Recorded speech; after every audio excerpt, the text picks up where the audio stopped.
Hello and welcome to Season 2 of On the Road With.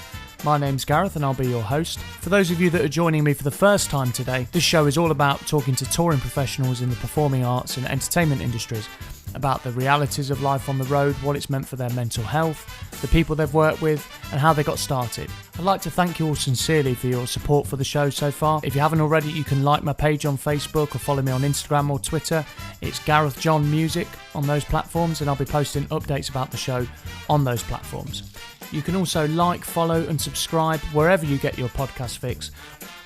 For episode 2 of Season 2 today, I'm delighted to be joined by a stalwart of the music industry, both locally and further afield.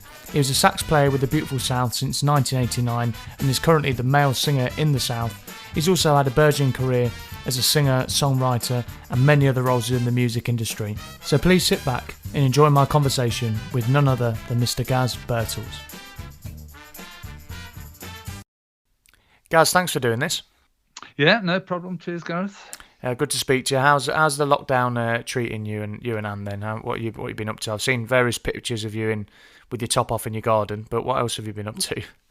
Well, that's it. That's the 24/7, mate. That's all it is, isn't it? What else do you do? Yeah, like everyone else, probably just finding jobs around the house and never really wanted to do and shouldn't be doing them, but I've done them. I built a edit that. No, it's all right. You can.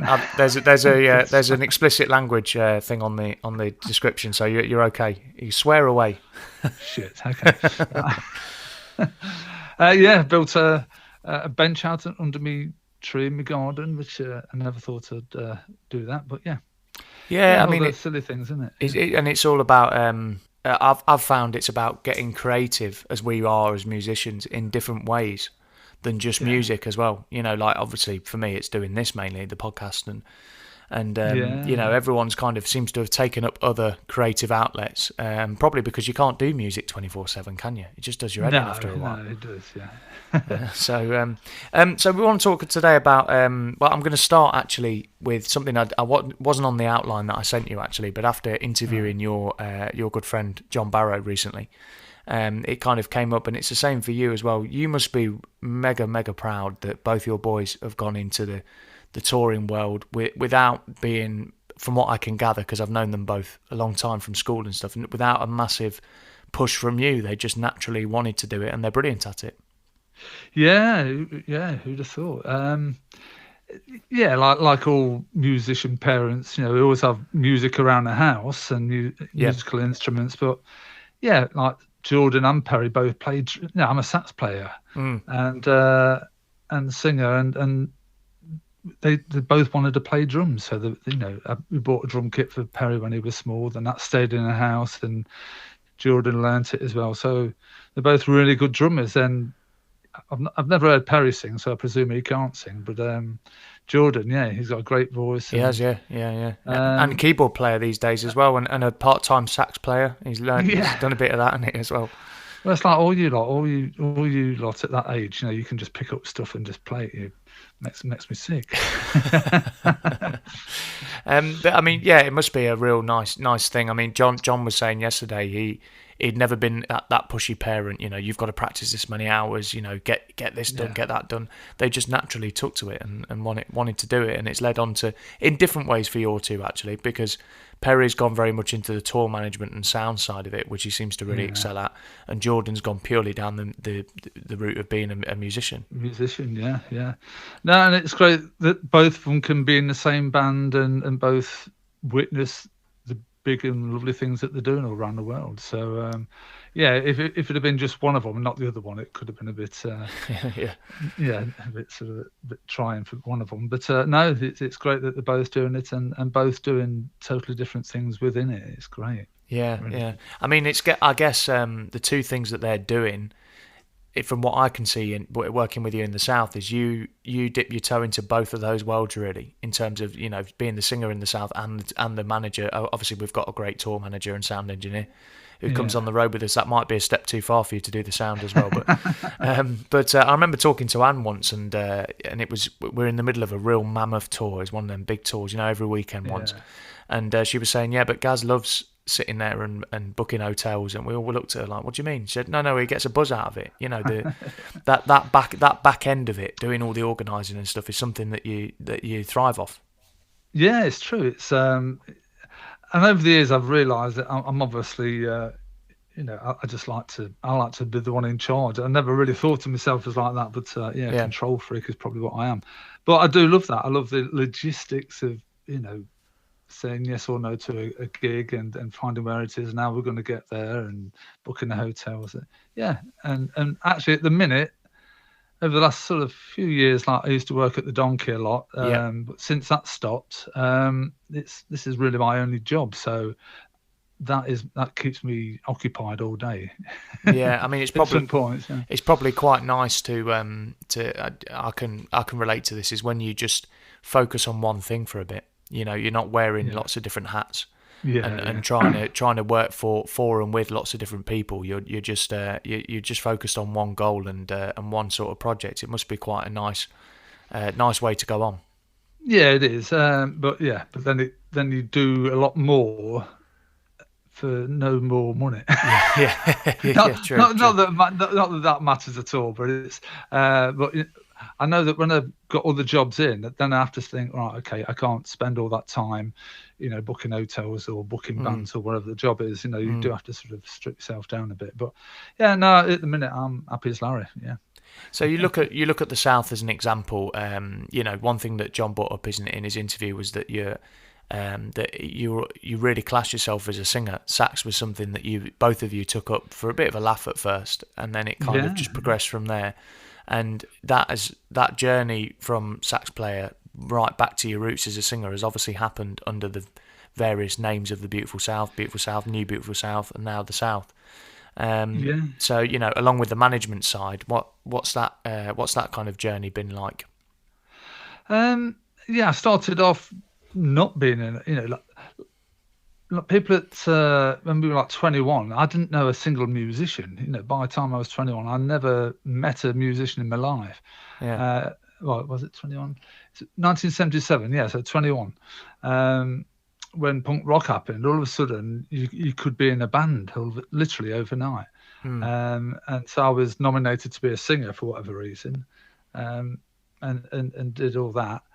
Then and just before that, John had bought a saxophone because we both worked on the gas board, and he went out and bought a saxophone one day, and I thought, right, I want to do that. So I bought a saxophone, and so I've always had a saxophone. But I was in my first band, I was the singer who just happened to have a saxophone and play a bit of solo every now and again. But bizarre, so I always classed myself as a frontman and a singer initially. But it was just weird that I was being asked to sort of play saxophone, various bands, various sessions, and bizarre that I've actually made my career out of playing saxophone, which I don't really play. I still don't know all the notes on it. I definitely don't know any keys. I don't know scales or anything. Oh no, I can vouch for that. It's bizarre. Yeah. It's a funny one really, because you've had all those years playing sax in the like I say, the various incarnations of the Beautiful South. You've got the Swinging Laurels, which was a mixed role, like you just said, which we'll come on to in a while. But then all of a sudden you get an opportunity to go back to your roots as a singer, if you like, and fronting a band and doing good live shows. But it's singing some of the greatest British pop songs of all time, really. If looking at the South stuff, was that a daunting kind of prospect? I'm asking this more for the listeners because I know sort of the answer because we've talked, but it definitely was. After playing with the Beautiful South since 1989, and standing at the back listening to all those songs, then to have to sing them, it's like, oh, is this right? Should I be doing this? I don't know. And sometimes I still probably think that, but. And also because I've never been in a covers band in my life. I've never sang other people's songs. I've only ever sang my own songs. I've played for us. So that was daunting, just to actually get my mouth around someone else's lyrics, even though in my head I knew most of them, also I thought. It was a totally different thing for me to do. And I've had to learn to sing properly, because before I just sang how I sang. But now these songs are quite complex, and all in the wrong key for me. I think there's only about 2 which I feel comfortable with. But yeah, so I've had to learn how to sing. Yeah, and enjoying it. Love it every night. I feel like I put everything into each night where I can, and there are moments when I'm on stage in bliss. As I look out at it. Yeah, I'm singing this in this fantastic venue. Thank you very much. Well, that's it. Yeah, you look at the festivals and the theatres that we do and things like that. And we're pretty blessed, really, to be able to do that at the minute. I think there's a lot of musicians who would give their right arm to be able to tour on that kind of footing. Just a stable, solid footing. That's kind of.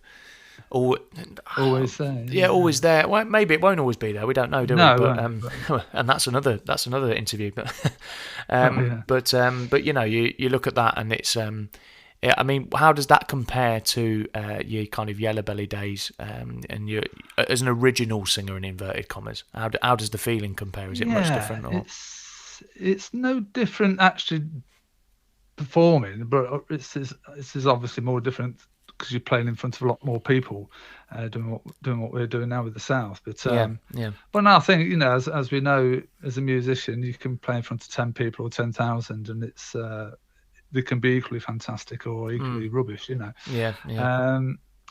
you do obviously get more of a feedback generally in a small place, but it's both daunting and exciting. I think And like last year, we went to Dubai, didn't we? We went to played at a Dubai Opera House, this like ridiculous venue.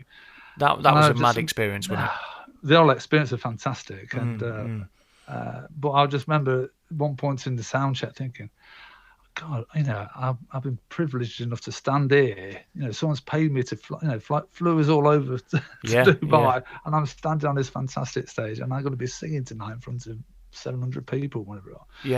Stupid. Stupid. And you're saying to the sound, you're saying to the sound engineer, you got any reverb in your Leicester accent in Dubai? You got any reverb, mate? So Yellowbelly, then, talking about that we will come on to Swinging Laurels, which I know was a real joint. I know quite a bit more about it now, having talked to John the other day. It was a real joint passion project between the two of you. But Yellowbelly seems like your baby, really, from when you talk about it. I kind of think how it came about. I think it was obviously after Swinging Laurels finished, I was doing nothing and met up. Someone introduced me to this chap, Dave Walton, or Wally, as he's known as a guitarist and songwriter. So we got together then, we tried to make some songs, and he was a bit of a funk guitarist, and I was just coming out the electro pop stuff. And we didn't know what to, we were just trying to make things happen. But then I said, okay, none of this is working. Let's pick a genre that none of us know or like or whatever. And ended up saying, right, let's try and write some country and western songs. And that really, none of us listened to it. So I remember I actually went down the record library in town and bought Patsy Cline album. Thinking, that's the old library on Beaver Street. Beaver Street. And I remember listening to her stuff and listening to the lyrics. The lyrics are all this about whatever they might be about. So I think I had a song, a cover version of a Tim Buckley song called Dolphins, and I got Walt to play that. I said, well, let's use those chords, but not in the same style. And I sang a different melody over the top and in a country sort of style. And that was, I think, the very first one we did. And I thought, hold on, run to something here. Like none of us, pair of us don't know anything about it, but let's.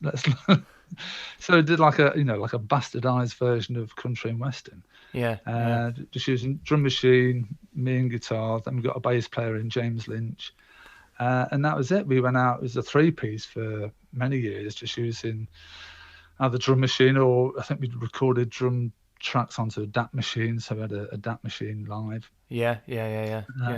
It's a funny one, isn't it, with chords? Because I remember our mutual friend Steve Nutter, when we've been writing with the Bastards, he says, I've got this, because he's into trad and all that, and he trad jazz and that, and he'll say, I've got this chord progression from such and such, why don't we use it? And all the guys say, well, no, you can't do that. And he goes, yeah, you can. Nobody owns a chord progression. It kind of gives that air of familiarity for people. Even if they're not musical, but they recognise something about it. They probably don't know what, but it just gives you that little into people's music psyche, doesn't it? Yeah, and also like as I've slowly learned, because I'm not really a musician playing wise, but I can pick up a guitar and play all the chords at the bottom, and I found that sounds great. But then someone will say, yeah, that's C, F, and G, or wherever the common roots are. But I think but what it is, it's actually the melody on top of it which dictates it. Yes. So there's so you can have the same chord structure and a million different melodies, and it's a melody that you remember, and the words obviously. But so you can have those chords that people know or familiar with the next one. Well, yeah, like your 1-4-5, your 1-4-5 progression, or those kind of quite commonly used things. But like you say, it's the melody that gives you your song, isn't it? And I found over the years, like when our guitarist used to play something to me, and he'd probably have a melody in mind, so he'd sort of play a song and sing while he's playing. I said, okay, I says, lose the melody because I won't sing like that. Because when you're playing the guitar, I think you sing differently. The melody comes out sort of following the chords, whereas I'll generally sort of hold back a little, for half a bar, then come in and go across chord changes a bit. Yeah, you would do. So on that note, we're going to play a Yellowbelly track. I was hoping you would send a Yellowbelly track in, because I saw you at the Donkey once. I liked it, and I know it's kind of taken a back seat in recent years. So I was hoping we were able to bring it back briefly for this show during the lockdown. So can you explain? It's called Bless My Soul. Can you explain the sort of story behind this? Yeah, again, this is a song me, and James had knocking around for ages, and we used to do it live in our way. Then I was in the beautiful South, obviously, at the time, and we had various different percussion players with us. And there was one chap called Andy Duncan, who's a massive top session percussionist, played with everyone from Michael Jackson, Madonna, he did all George Michael stuff, I think, and lots of stuff. And a lovely bloke. And I think I played him a tape one day in the bus, and he really liked it. Yeah. But at the time, it's when drum loops were sort of kicking in a bit more, and he ended up saying, "Right, I want to do some of that." Anyway, took it away, and he'd come back with all these wild drum loops, or wild to us, and we then played our bits on the top one, and he ended up doing like the whole set, revamping it and sort of putting all these drum loops to. Then we picked out a couple, one of them being Bless My Soul as a potentially great one, and he put his money where his mouth is, and he took us down to London, and we went to one of his mates who was George Michael's producer, who I can't remember his name, Porter, I think his name is. Yeah. People will be laughing now, saying, don't know. And but we went to his beautiful studio in his stable in Guildford, and he brought out all these vintage valve mics, really old 50s sounds. Oh, nice. And said, okay, try this one then. Oh, no, a bit too... Cause as you can hear, I'm very nasally. even more so today. I've got a bit of a strange throat. I've not got COVID, I don't think. You heard it here first. But yeah. There it is. Yeah. And this was his last interview. And it was a pleasure. It was an honour. We shouldn't joke about it, really, should we?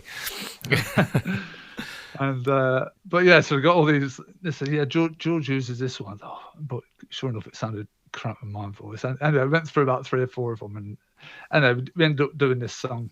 And he brought in this pedal steel player, and as a session guy. And he was stunning, and he loved what we were doing. And he ended up coming up to, after we finished that track, he came up to Leicester and worked out all the rest of our set, with pedal steel on. Oh wow, that's a keen session player, isn't it? Oh my God, they're amazing, yeah. And anyway, so this was the track that was going to be a single, and Andy Duncan took it to his mates in, I'm sure it's EMI. Again, my memory is rubbish. Like, you ask John any of these questions and he knows exactly what label he knows. Yeah. But I'm sure it's some EMI or something, and some big A&R chap I'd heard of from years back. And he loved the track. He was going to put it out. I think they were even looking at putting it on an advert for Kodak or something like that. And then we went in and met him because we were in London doing a gig. And so, come and meet the chap. So we went across there and we were talking. And when we left, Andy phoned us up about an hour later. Says, "Sorry lads, he didn't realise you were that old." We were only in the 40s. We weren't even that old, So that really got shelved. That you bugger, like all that time trying to get it, finally getting your foot in the door in the right place, and sorry, lads, you're too old. Yeah. Well, that's it. I mean, I was talking to my first interview of the first season. So the first ever interview I did for this was with Spike Monroe. Oh yeah. And he was talking about his Marmalade days and everything. He was saying he's never really planned anything, and that's a sense I get from everybody I interview. Pretty much is they didn't have any big grand master plan. Things just happened. Yeah. And he was saying, when one door closes, another opens or shuts in your face. And there's an example of it shut in your face. But we're gonna we'll play the track anyway. This one's called "Bless My Soul" by Yellowbelly.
And it's time to let go of all the little things to keep you there. It may be right, it may be wrong. If temptation gets the better of me, then I know I've got to be strong. You win, I lose. There's much life in singing songs and looking at my shoes. Bless my soul if I ain't mine to buy.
bad. Your roles across the music industry have been quite varied. I think we've got a bit in common in the fact that we've both been frontmen, we've both been singers, brass players, and you've done more than me, but we've both done a bit of promoting as well, and we've been on that end of the venue end of it, and you have as a sound man as well.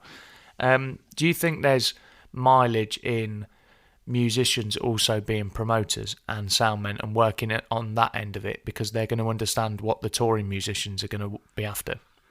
Well, it's worked for me. I think in any band, there's always that person in the band who takes the lead of doing things, and that person will do all those things. Yeah. But it's not for everyone, definitely. And but I've always been interested. I've always had my own studio, from like literally a 2-track tape machine to a 4-track cassette thing to 8-track tape, right through to digital. So I've always been interested and done demos for other bands and stuff like that. I've managed a couple of bands in the past. And so all those things just shape you a bit, and if you're just a singer or just a drummer or whatever, that's all you'll be. But because I've never really classed myself as a real musician, I've just hung around with musicians. And so I've always, so all the other side, I just like anything I'm involved in the industry in. And that's how I've, so at the Donkey, when Warren took over the place, I went down there for my 50th birthday. No, about a few months before my 50th birthday, Warren had just moved in. And I thought, I'd never go in that pub, it's right rough as out. So I just said, can I have my party here? So I said, yeah. So I put some like 13 bands on my birthday, did the sounds, set them all up. And, didn't see anyone, about 300 people there. And I thought, hold on, this is great. I want to do this. So we did it once a month after that, acoustic nights, and from there it developed on putting on bands. So I had to learn how to be a real promoter, as in phoning up agents and answering emails from various people, and talking about fees and trying to knock them down, but I always feel that I was always fair, because being a musician, I definitely saw both sides of being a promoter and a musician. So always instilled in Warren that like people love playing there because it's a small place, and so you make them feel welcome. And he always used to look after them as they came in, and it showed. People loved it because he was doing his job. And he always used to say, it's because what you said to me, guys, when he says, when you go around the country, you'd like to, you play at the O2s, you don't see anyone from the management there. Yeah, it's that soulless kind of thing, isn't it? No character. Yeah, that's it. So, so the pair of us, we were a good team at a Donkey, I think. And, we put on some amazing stuff. But because I was a musician myself and been in touring bands myself, I understood it, and I knew, hopefully how to handle people when they came in.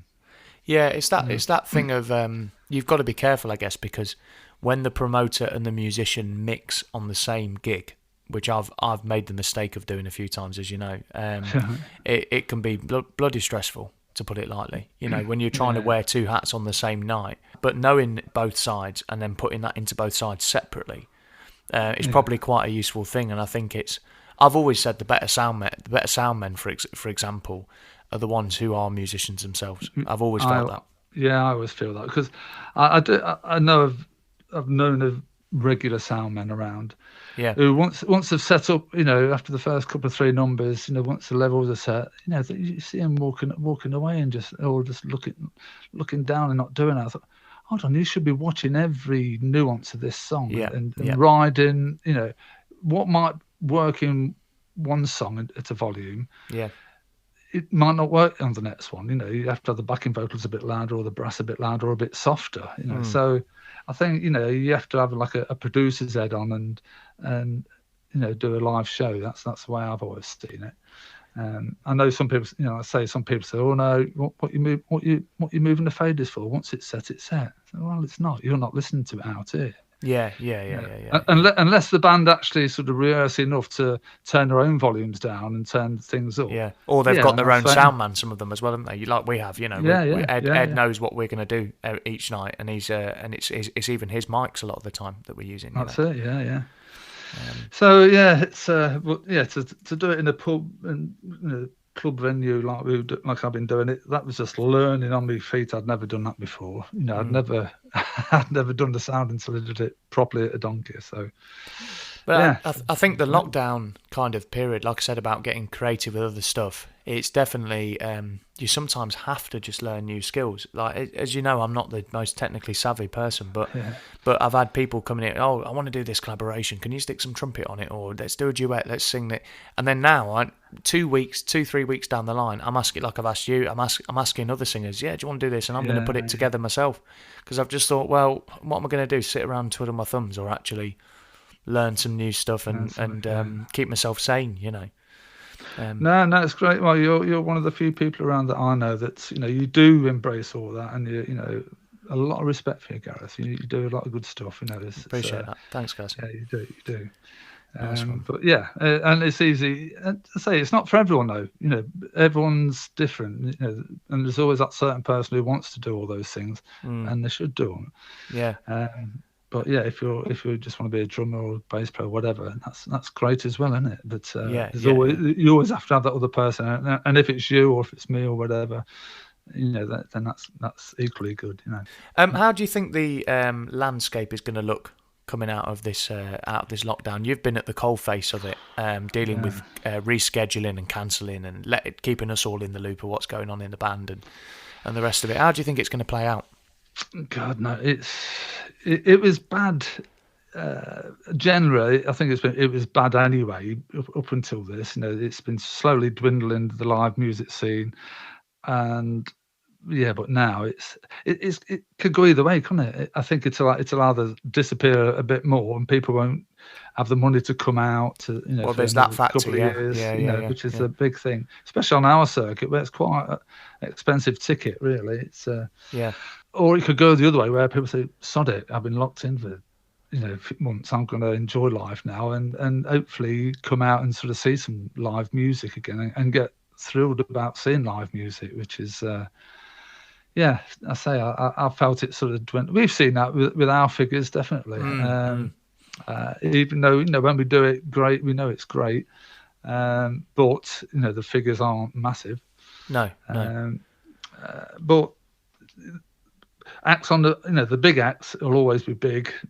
It's the ones on the bottom and on the way up, which is not so easy, is it? Yeah, I mean, as for local things, we're seeing now sort of crowdfunding for Sound House in Leicester, and I presume, and the Donkey, poor old Blink and everyone, they just took over the Donkey and been thrust into this. So hopefully there'll be a lot of things where people will, put their hands in the pocket and do a bit of, helping them out.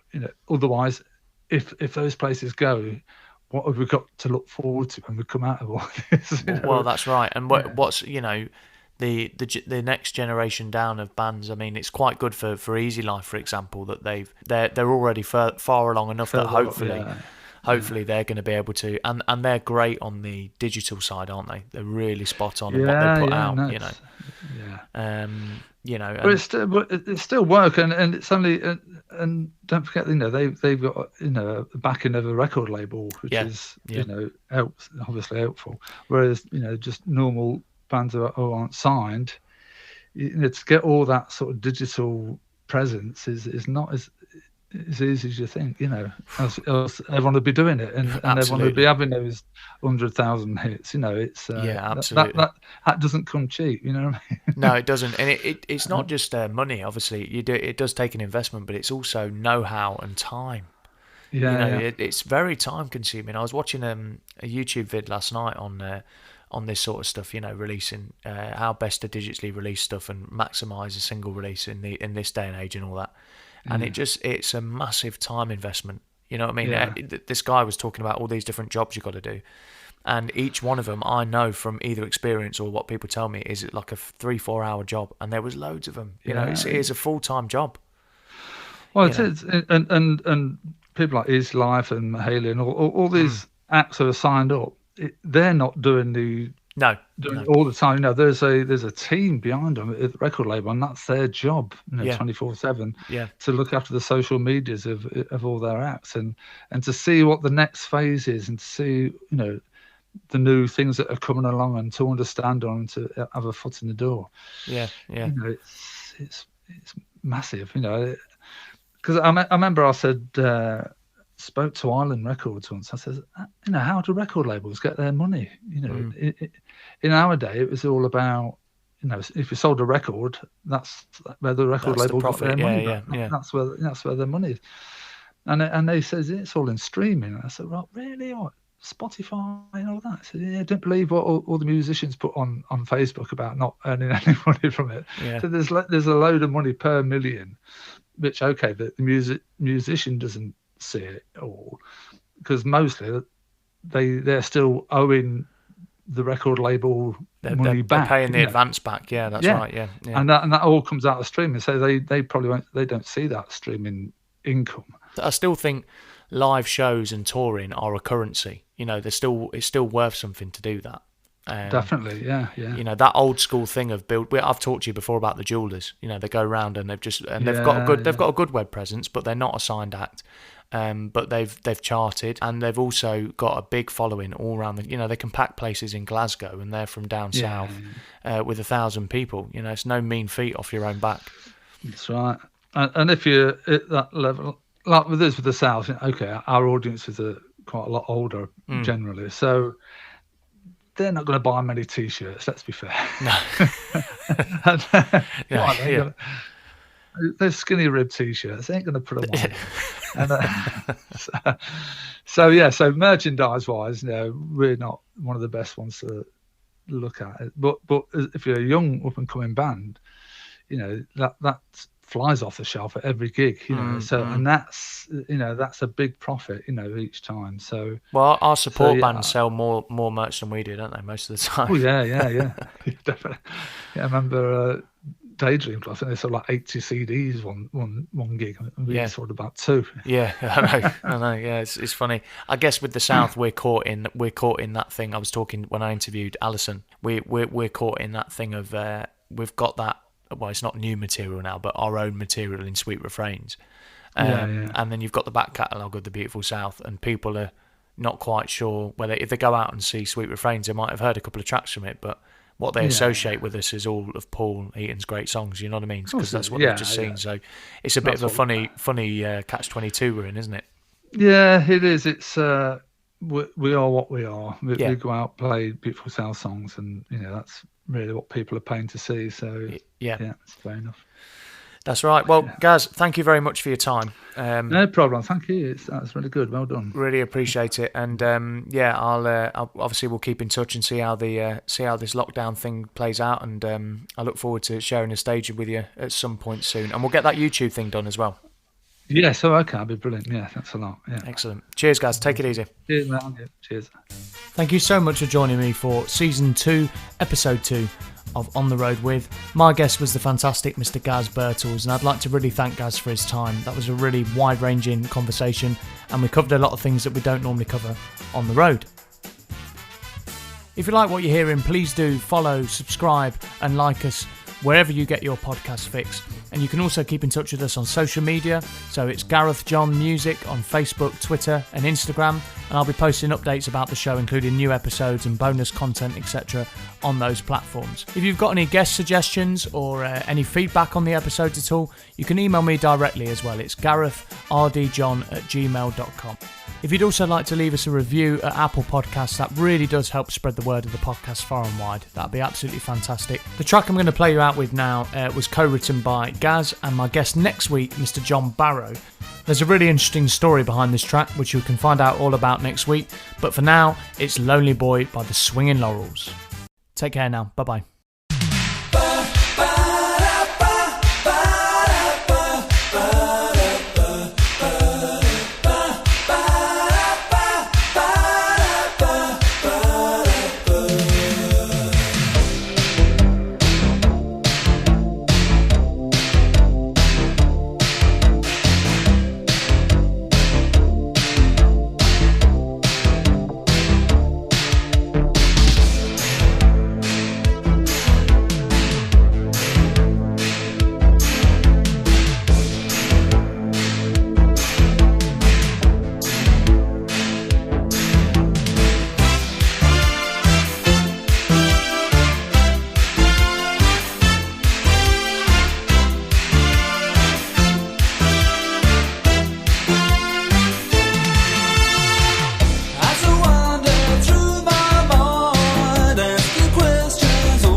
friends around. Friendships are to be found. So I walk the crowded streets, and you walked in front of me. Doesn't matter who you are, you can only go so far.